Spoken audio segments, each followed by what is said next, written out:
साल तक आरएसएस ने अपने मुख्यालय में तिरंगा झंडा नहीं फहराया। नरेंद्र मोदी जी का सबसे करीबी मित्र, जिसके हवाई जहाज से वो उड़ते हैं, क्या नाम है उसका? क्या नाम है? क्या नाम है? सारे लोग जानते हैं। ये पूंजीपतियों की गुलाम सरकार चल रही है। ये पूंजीपतियों के इशारे पर नाचने वाली सरकार चल रही है। 130 करोड़ की आबादी वाले हिंदुस्तान के खेल का बजट है 3000 करोड़ रुपए। जितना पैसा 3000 करोड़ रुपए ललित मोदी लेके भाग गया, उतने पूरे देश का खेल बजट। चलो हम सबको लेके चलो जेल के अंदर। तो आपके हर चीज में तो हिंदू मुसलमान लेके आ जाते। मोदी जी के मित्रों के हाथ में मलाई का कटोरा पकड़ाया गया है, मलाई का कटोरा। महंगाई कम कर दो, हिंदू मुसलमान। नीरव मोदी, मेहुल चौकसी पूरे हिंदुस्तान के खेल बजट का 7 गुना ज्यादा पैसे 20,000 करोड़ रुपए लेके भागे। चंद पूंजीपतियों का 11 लाख करोड़ रुपए मोदी जी की सरकार ने माफ किया है। वो पैसा मांग के लाओ। और ये हिंदुस्तान के किसान, मजदूर और माताओं बहनों को धोखा देने वाली सरकार चल रही है। बात का इंतजार कर रहे हैं कि बेटी की शादी करनी है, पैसा मिल जाए। बहुत से लोग ऐसे हैं जो इंतजार कर रहे हैं कि बेटे को इंजीनियरिंग कराना है, मेडिकल का कोर्स कराना है, पैसा मिल जाए। बहुत सारे ऐसे लोग हैं जो ये सोच रहे हैं कि जमीन का टुकड़ा खरीद के कुछ खेती का काम कर लेंगे। बहुत से बेरोजगार लोग हैं जो ये सोचते हैं कि हमारा पैसा मिल जाए तो हम छोटा मोटा रोजगार शुरू कर लेंगे, क्योंकि बेरोजगारी बहुत बढ़ गई है। आज वो सारे लोग जिनका थोड़ा बहुत नहीं, हजारों करोड़ रुपए लूट लिया गया है, हजारों करोड़ रुपए, वो सारे लोग यहां पर इकट्ठा हैं। और मैं दिल्ली की सरकार से कहना चाहता हूं, मोदी जी से कहना चाहता हूं, इनकी आवाज को सुनो, इनकी पीड़ा को सुनो और इनका पैसा इनको वापस दिलवाओ। हमको कोर्ट का हवाला दिया जाता है। ये मामला तो हाई कोर्ट में है, ये मामला तो लोअर कोर्ट में है, ये मामला तो सुप्रीम कोर्ट में है। अरे सारी कोर्ट से बड़ी वो कोर्ट है जिस कोर्ट के सदस्य हम लोग हैं, देश की संसद, देश की पार्लियामेंट, जहां पर नरेंद्र मोदी जी बैठते हैं। वही पार्लियामेंट कानून बनाता है, वही पार्लियामेंट किसानों के लिए, नौजवानों के लिए, माताओं बहनों के लिए कानून बनाता है। बच्चों के दूध पे टैक्स लगाना हो तब कोर्ट का हवाला नहीं देते। किसानों के फसल का दाम नहीं देना तो कोई ना कोई बहाना खोज लेते हो। खाने पीने की चीजों पे महंगाई बढ़ाना तब कोई ना कोई बहाना खोज लेते हो।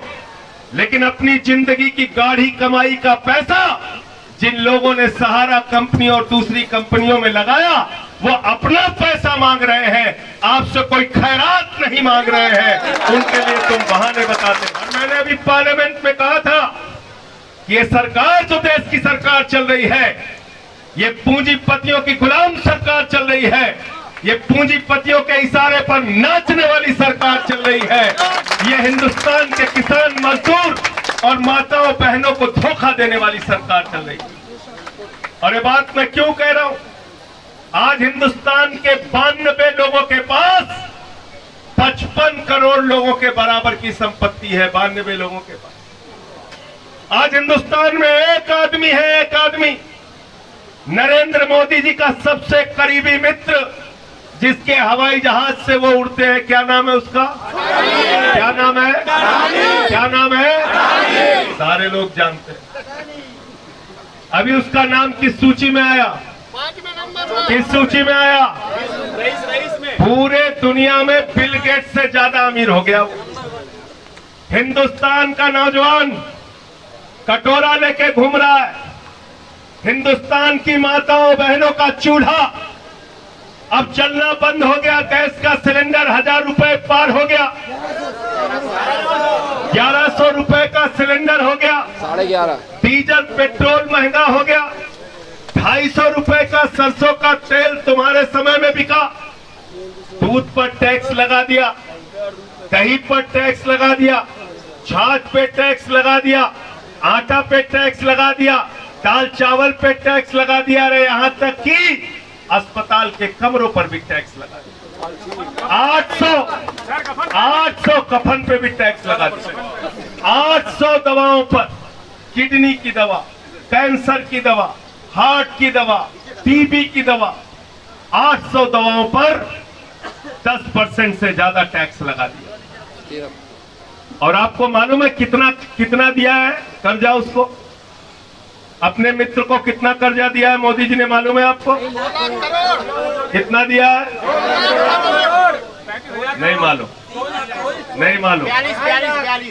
2.5 लाख करोड़ रुपए कर्जा दिया है। 2.5 लाख करोड़, 2.5 लाख करोड़ रुपए कर्जा दिया है। एक आदमी को अमीर बनाने की इतनी सनक, अरे वो 2.5 लाख करोड़ रुपए मांग के लाओ। सहारा वालों का पैसा जो बाकी है वो मांग के लाओ। अडानी का जो पैसा बाकी है वो मांग के लाओ। चंद पूंजीपतियों का 11 लाख करोड़ रुपए मोदी जी की सरकार ने माफ किया है, वो पैसा मांग के लाओ। और ये सारा पैसा जिस दिन मांग के लाओगे, हिंदुस्तान का एक भी इन्वेस्टर, एक भी निवेशक खाली हाथ नहीं रहेगा। सबका पैसा सूद समेत ब्याज सहित वापस। गलत तो नहीं कह रहा हूं? गलत तो नहीं कह रहा हूं? सही बात। आप कहते हो नौकरी दे दो, सरकार कहती है पैसा नहीं है।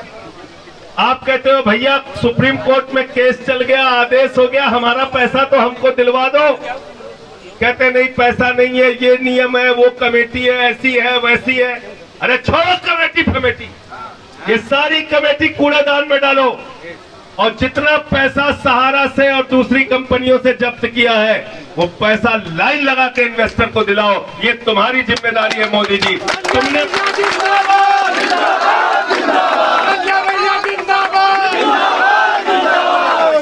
अच्छा, ये फाइनेंस कंपनियों को लाइसेंस कौन देता है भाई? कौन देता है? कौन देता है? भारत सरकार।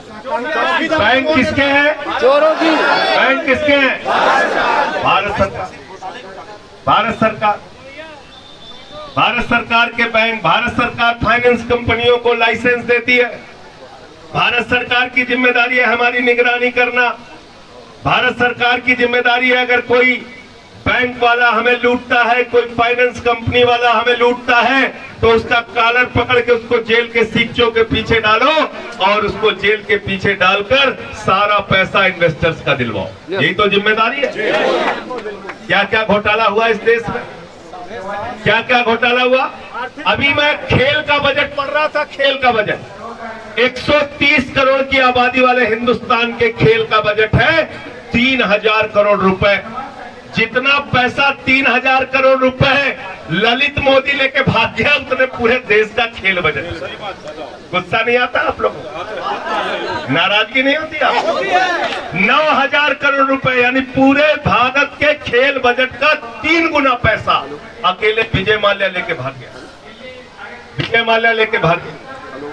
नीरव मोदी, मेहुल चौकसी पूरे हिंदुस्तान के खेल बजट का 7 गुना ज्यादा पैसा 20,000 करोड़ रुपए लेके भाग। 72,000 करोड़ रुपए अडानी का माफ कर दिया गया। 6,000 करोड़ रुपए नितिन संदेशरा लेके भाग गया। ये पैसा किसका पैसा है? कभी आपने सोचा? ये पैसा आपका पैसा है। ये पैसा आपका पैसा है। आपके हाथ में तो कटोरा पकड़ा दिया गया है, लेकिन मोदी जी के मित्रों के हाथ में मलाई का कटोरा पकड़ाया गया है। मलाई का कटोरा आपके हाथ में भीख मांगने का कटोरा पकड़ा दिया। घूमो तो भूखे मर जाओ, कोई चिंता की बात नहीं। लेकिन एक बात मैं आप सबसे कहना चाहता हूं हाथ जोड़ के, एक नशा इन लोगों ने आपके दिमाग पे, पूरे हिंदुस्तान के दिमाग पे सवार करा दिया है। उस नशे से बाहर आ जाओ साथियों। बहुत नुकसान हो चुका आपका, बहुत बर्बादी हो चुकी है आपकी। 11 लाख करोड़ रुपए इस देश के पूंजीपतियों का माफ कर दिया गया। एक खाली पूंजीपति मित्र को 2.5 लाख करोड़ रुपए दे दिया गया। और ये जो सहारा जैसी कंपनियां हैं जिन्होंने आपका हजारों करोड़ रुपए लूटा है, हजारों करोड़ रुपए, लाखों करोड़ रुपए तक लूटा है। मैं कोई भी झूठा वादा, झूठा आश्वासन 10 लाख लोगों के बीच में भी खड़ा करोगे तब भी वही बात बोलूंगा। और देश की संसद में मोदी जी के सामने बोलना होगा, तब भी वही बात बोलूंगा, दो तरह की बात नहीं बोलूंगा। भारत की सरकार ने इन कंपनियों को लाइसेंस दिया है, हम लूटे गए हैं, हमारा पैसा इनसे चाहे जैसे दिलवाओ, चाहे इनकी संपत्ति नीलाम करो, चाहे इनकी संपत्ति कुड़क करो, चाहे इनको जेल में भेजो, चाहे जैसे करके हमारा पैसा आपको वापस दो।